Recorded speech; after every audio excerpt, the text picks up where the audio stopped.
Good morning dear students. BA part third year की drawing and painting की आज की क्लास में आज आप सभी का फिर से स्वागत है। पिछले वीडियो में हमने F.N. सूजा, जिनका पूरा नाम मैंने बताया था फ्रांसिस न्यूटन सूजा, के बारे में, उनके जीवन परिचय के बारे में, साथ ही उनकी कला के बारे में ज्ञान प्राप्त किया था। आज के इस वीडियो में हमारे अगले कलाकार हैं सैयद हैदर रज़ा, या शॉर्ट में हम कहें S.H. रज़ा, जिनका पूरा नाम है सैयद हैदर रज़ा। इनके बारे में आज हम इनके जीवन परिचय, साथ ही कला के क्षेत्र में इनका जो योगदान रहा है और इनकी कला आदि के बारे में हम ज्ञान प्राप्त करेंगे। सबसे पहले हम ये देखते हैं कि आप प्रगतिशील कला आंदोलन के प्रमुख सदस्य रहे हैं। सबसे पहले यदि हम पॉइंट लें तो वो आता है प्रगतिशील कला आंदोलन के प्रमुख सदस्य। भारतीय आधुनिक कला परिदृश्य में रज़ा ऐसे कलाकार रहे हैं जिनके बिना यदि हम भारतीय आधुनिक कला की बात करें तो वह अपूर्ण रह जाती है, या हम ये कहें कि उनके बिना भारतीय आधुनिक कला ही अपूर्ण है। आधुनिक भारतीय चित्रकला में रज़ा का वही स्थान है जो पश्चिम में सूजा का रहा है। यानी हम आधुनिक कला में यदि पाश्चात्य स्तर पर बात करें तो सूजा का सर्वप्रथम स्थान आता है, किंतु जब भारतीय क्षेत्र पर या भारतीय स्तर पर हम बात करें तो रज़ा का भी वही स्थान है जो कि पश्चिमी कलाओं में सूजा का रहा है।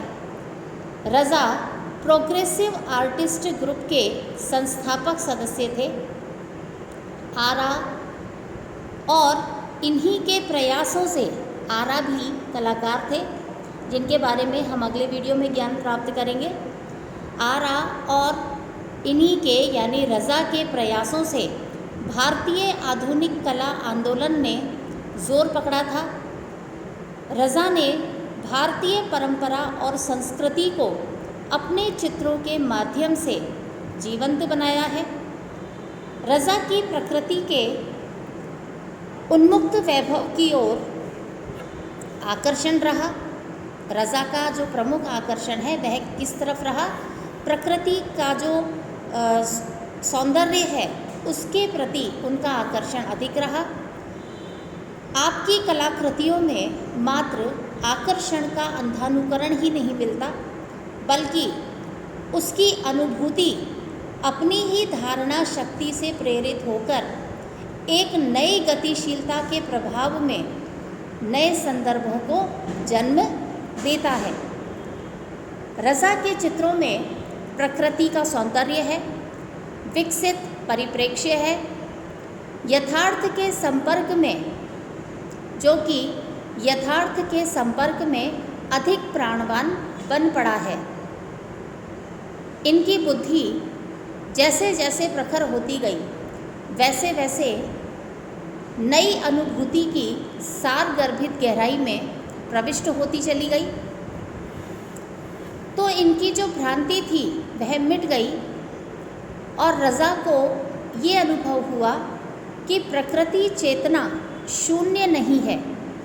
प्रकृति चेतना शून्य नहीं है, बल्कि नैसर्गिक सुषमा का एक अस्तित्व है, सत्य का उद्गम है, जिसमें हृदयगत भावनाओं का समावेश हो सकता है। इसके बाद हम इनके जन्म और जीवन परिचय का ज्ञान करेंगे। रज़ा का जन्म सन 1922 ईस्वी में मध्य प्रदेश के दमोह कस्बे में हुआ था। 1922 में मध्य प्रदेश के दमोह कस्बे में आपका जन्म हुआ। हाई स्कूल पास करके आप नागपुर स्कूल ऑफ आर्ट में कला की शिक्षा प्राप्त करने लगे, लेकिन अर्थाभाव के कारण आप अधिक दिन तक पढ़ाई नहीं कर सके, अतः इन्हें आत्मसंतुष्टि नहीं मिली और फिर ये यहाँ से मुंबई चले गए, जहाँ आपने अथक परिश्रम और मेहनत से sir J school of arts में प्रवेश लिया।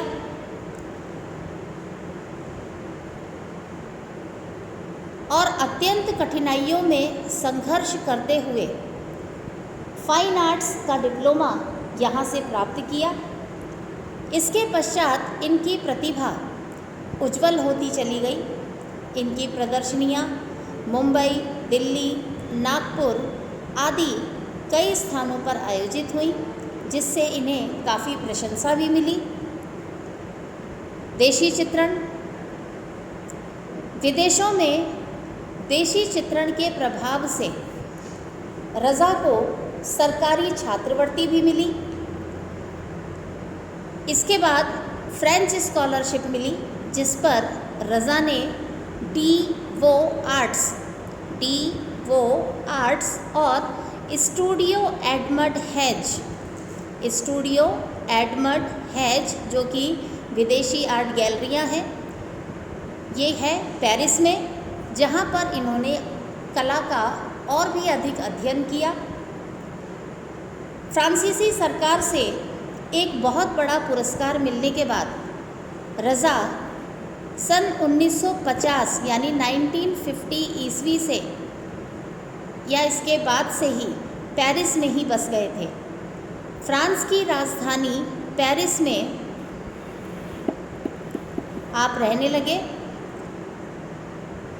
फ्रांस पहुंचने के बाद भी रज़ा उसी शैली में काम करते रहे जिस शैली में वे भारत में काम करते थे या जिस शैली का उन्होंने भारत में आरंभ किया था, उसी शैली में वे फ्रांस में भी काम कर रहे थे। रज़ा ने अपनी कला की शुरुआत दृश्य चित्रों से की थी, यानी लैंडस्केपिंग से की थी, लेकिन बाद में वे प्रकृति के प्रति आकर्षित और समर्पित हो गए। आधुनिक कला में काम करने के बावजूद भी आपको प्राचीन भारतीय कला से अटूट लगाव रहा। इसके बाद नवीन कला की खोज। रज़ा रूप और दृश्यांकन के साथ साथ वातावरण की चातुर्दिक चारुता की ओर आकर्षित हुए। कश्मीर की प्राकृतिक सुषमा स्वरूप सुंदर चेहरों के निखार से आप में एक उत्कृष्ट प्रेरणा जागी। मुंबई में वर्षा ऋतुओं में बादलों की शोभा का आपने चित्रण किया और आकाश में क्षण प्रतिक्षण होने वाले परिवर्तनों के साथ ही वातावरण की आर्द्र रंग भवता इनकी तुलिका से सजीव हो उठी। यानी आपने मुंबई में जो क्षण प्रतिक्षण जो मौसम बदलता है, वहाँ पता नहीं चलता कि कब बारिश आ रही है, कब धूप निकल रही है, या कब बारिश आएगी या कब धूप निकलेगी। वहाँ किसी भी समय या किसी भी पल वहाँ पे बरसात हो जाती है। तो इस प्रकार का जो वहाँ पर मौसम बदलता था कि सुबह किस प्रकार का मौसम है या शाम को किस प्रकार का मौसम है, किस प्रकार की धूप छाँव है, तो इन सभी मौसमों का जो प्रभाव था, जो वातावरणीय प्रभाव था, उनका उन्होंने अपने चित्रों में चित्रण किया। दृश्य चित्रों के अतिरिक्त ग्रामीण और नागरिक सामाजिकता के आपने कई चित्र बनाए। नए रूप के आग्रह ने सौंदर्य के निरपेक्ष, अनवरत क्रम की भर्त्सना करते हुए ज्यामितीय अथवा अमूर्त की भी उन्होंने कई स्थानों पर व्यंजना की है। दक्षतापूर्वक रंगों का प्रयोग यह उनके चित्रों की विशेषता थी। रंग प्रयोग में रज़ा की दक्षता आधुनिक भारतीय कला में एक उपलब्धि के रूप में याद की जाती है, क्योंकि आपने अपने रंगों के द्वारा मानसिक जटिलताओं तथा प्राकृतिक रहस्यमयता से अपने चित्रों के माध्यम से सभी को साक्षात्कार करवाया है। आपके रंग अलंकारिक नहीं हैं, उनमें अनुभव और व्यवहार सिद्ध उपक्रम के मुक्त बहाव की प्रवृत्ति प्रायः सभी चित्रों में दिखाई देती है। आरंभ में आपने जल रंगों में काम किया, यानी वाटर कलर्स में काम किया, किंतु बाद में एक्रेलिक रंगों के प्रयोग से आपने अपने चित्रों का चित्रण किया। ये आपने चित्रण में कभी कुछ खास रंगों का प्रयोग करते थे, तो कभी एक ही रंग से संपूर्ण आकृति को उभार दिया करते थे। इससे ऐसा प्रतीत होता है जैसे वे अपने चित्रों को दार्शनिक अथवा वैचारिक आधार देना चाहते थे। अर्थात कई बार तो वे काफ़ी सारे रंगों से अपने चित्र को उभार देते थे, उसमें प्रयोग करते थे, और कभी कभी एक ही रंग से, उसी के शेड्स से वे पूरा का पूरा चित्र बना देते थे, जिससे ये पता चलता था, या हम ये ज्ञान कर सकते हैं उनके चित्रों को देखकर, कि वे अपने चित्रों में एक दार्शनिक या वैचारिक प्रभाव देना चाहते थे। रज़ा के रंगों में जो उनके चित्र हैं, उनके रंगों को देखने से हमें पता चलता है कि उनमें एक अलग प्रकार की गहराई है, जो हमें उनके कैनवास से दूर तक झांकने में सहायता करती है। इनके द्वारा जो रंगों के प्रयोग किए गए हैं, उन्हें देखकर हमें ऐसा लगता है जैसे रज़ा रंग किया नहीं करते थे, बल्कि रंगों से खेला करते थे। वे रंगों से तरह तरह के एक्सपेरिमेंट्स किया करते थे। वे रेखाओं से चित्र ना करके, एक तरह से हमें उनके चित्रों को देखकर ये पता चलता है कि वो रंगों से ही चित्रण करते हैं, या रंगों से ही उनमें अलग अलग प्रकार के प्रयोग किया करते थे। उनमें दार्शनिक प्रभाव भी दर्शाते थे। तो कभी कभी कोई बहुत उनके रंगों के माध्यम से हमें ये लगता था कि कोई विशेष वे उसमें संदेश दे रहे हैं, या कोई ज्ञान हमें दे रहे हैं। रज़ा ने राजस्थान पर आधारित चित्रों की एक श्रृंखला बनाई थी, जिसके संबंध में उन्होंने लिखा था उनके शब्दों में कि मैंने राजस्थान पर आधारित चित्र बनाए, पहले भी, बाद में भी, और अब भी बनाता हूँ। तो राजस्थान प्रत्यक्ष रूप में तो नहीं, लेकिन रंगों में कहीं ना कहीं उसका मोर, उसके रंगमय दृश्य अवश्य होता है। वस्तुतः जब हम किसी जगह को देखते हैं और उसके बारे में सोचते हैं, तो उस अनुभव का चित्र हमारे जहन में कहीं ना कहीं अवश्य रहता है। जैसे आप लोगों ने भी कभी नोट किया होगा कि हम कहीं जाते हैं या हम कहीं घूमने गए, वहाँ पर कोई हमने ऐसी आकर्षक चीज़ देखी जो हमारे दिमाग पर छप जाती है, और फिर हम वापस आ जाते हैं। लेकिन वो चीज़ हमें देखने पर, या उसके कोई विशेषता ऐसी होती है जो हमारे दिलो दिमाग पर छप जाती है, और हम उसे भूल नहीं पाते। यानी वह आकृति या वो चीज़ हमें, जबकि वो हमारे पास नहीं है, लेकिन फिर भी वो हमें दिखाई देती है, यानी फिर भी वो हमारे अक्षपटल पर, यानी हमारी आँखों में छपी हुई है, और हमें ऐसा लगता है कि हम उसे अभी भी देख रहे हैं। तो ये जो उनकी राजस्थान के जो चित्रों की श्रृंखला है, ये वे जब उन्होंने चित्रित की तब उन्होंने ये कहा था कि राजस्थान तो मेरे सामने नहीं है, लेकिन वहाँ का जो माहौल है, जो वातावरण है, वो मेरे चित्रों में प्रकट हो रहा है। रज़ा ने फ्रांसीसी एक चित्रकृति थी, यानी फीमेल चित्रकार आर्टिस्ट जिनका नाम था मोंगिला, उनसे उन्होंने विवाह किया था तथा विदेश में अपने स्थायी निवास के बारे में उन्होंने कहा कि फ्रांस में यद्यपि मैंने संघर्ष कम नहीं किया, तथापि इस समाज में कलाकार के रूप में परिचय ही एक उम्दा चीज़ मानी जाती है। वहाँ कलाकार को एक भरोसा तो रहता ही है, फिर भी भारत से मेरा संबंध अटूट है और अटूट ही रहेगा। यानी वे पेरिस में जाकर के रहने लगे थे, वहाँ की जीवन शैली में जीने लगे थे। उन्होंने एक विदेशी महिला जो कि खुद भी एक चित्रकार थी, फीमेल आर्टिस्ट थी, उनसे उन्होंने विवाह किया। वहाँ के जीवन शैली या रंग ढंग में वे रहने लगे थे, वहाँ के हवा पानी में, वहाँ का जो दृश्य थे वे सब वो देखते थे, वहाँ के माहौल में, वहाँ का जो परिप्रेक्ष्य था उसमें वे जीने लगे थे। लेकिन फिर भी वो अपने भारत का जो संस्कृति थी, जो भारत का जो माहौल था, उससे वे बाहर अभी भी नहीं निकले थे। भारत की जो हवा थी, उसकी सुगंध, यहाँ की मिट्टी की खुशबू उनकी कला में हमें आज भी दिखाई देती है, जबकि वे पेरिस में या फ्रांस में ही जाकर के रहने लगे थे। फ्रांसीसी महिला जो थी, कलाकार थी, उनसे उनका विवाह हो गया था, पूरी तरह से उनका जीवन बदल चुका था।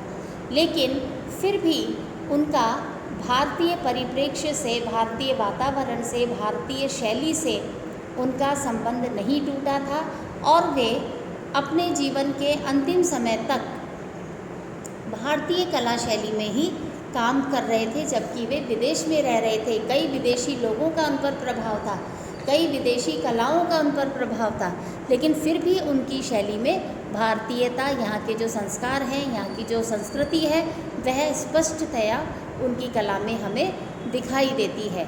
यहाँ के जो क्षेत्र हैं, जिस प्रकार मैंने बताया कि राजस्थानी जो चित्रों की, यहाँ के लैंडस्केप की उन्होंने पूरी एक श्रृंखला तैयार कर दी थी, इसी प्रकार से उन्होंने कई भारतीय क्षेत्रों के चित्र बनाए, जिनमें उन्होंने कई रंगों के माध्यम से प्रयोग किया, अपनी दार्शनिकता दिखाई, अपने विचार वहाँ के प्रति उन्होंने प्रदर्शित किए, जिससे ये हमें पता चलता है कि वे विदेश में रहने के बावजूद भी अपने भारत से दूर नहीं थे। भारत उनके जीवन में रचा हुआ था, रमा हुआ था, और वहीं से संबंधित वे अपनी कलाओं में नित्य प्रतिदिन प्रयोग किया करते थे। आपने कई क्षेत्रों में कला के जो विभिन्न क्षेत्र हैं, विभिन्न फील्ड्स हैं, उनमें भी काम किया। जैसे सेरीग्राफी है, सेरीग्राफ उन्होंने किया, चौपाटी, ज़मीन, राजस्थानी चित्र श्रृंखला, ग्रीष्म, आवास, आज, कश्मीर की एक गली आदि रज़ा के कुछ प्रसिद्ध ऐसे शीर्षक चित्र हैं जिनसे हमें पता चलता है, जो कि इस बात की गवाही देते हैं कि वे भारतीय ज़मीन, यहाँ का वातावरण, यहाँ के माहौल से विदेश में रहकर भी नहीं निकल पाए थे। यहाँ की जो छाप थी वह उनके हृदय पर अमिट थी। यहाँ के माहौल से वे अलग नहीं हो पाए थे। जो भारत के प्रति उनका लगाव था वह विदेश में रहने के बाद भी लगातार बना हुआ था और वह उसको नहीं छोड़ पा रहे थे, और उनकी कला में यह स्पष्टतया दिखाई देता है। उनके रंगों से, उनके जो कलाएं हैं, जो उनके चित्र हैं, उनसे इस चीज़ का स्पष्ट हमें पता चलता है कि वे विदेश में रहते हुए भी अपनी कला में भारतीयता को नहीं छोड़ पा रहे थे। उनकी जो कला थी उसमें भारतीय जो वातावरण है वह हर तरफ बिखरा हुआ दिखाई देता है, फिर चाहे वो कश्मीर की सुषमा की हो या जैसे उन्होंने मुंबई से वहाँ के वातावरण, जो वर्षा ऋतु के जो सीन्स हैं, जो लैंडस्केप है, उन्होंने जो क्षण प्रतिक्षण बदलता हुआ जो वहाँ का माहौल है वह चित्रित किया। इन सभी चीज़ों से हमें ये ज्ञान होता है कि वे विदेश में रहकर भी भारतीय कला में रचे रमे हुए थे और उसी में वह बसे हुए थे और वह कला ही उनके जीवन पर आजीवन बसी रही और उसी में वे कार्य करते रहे। आज के वीडियो में बस इतना ही। आगे हम नए वीडियो के साथ मिलेंगे, तब तक के लिए धन्यवाद।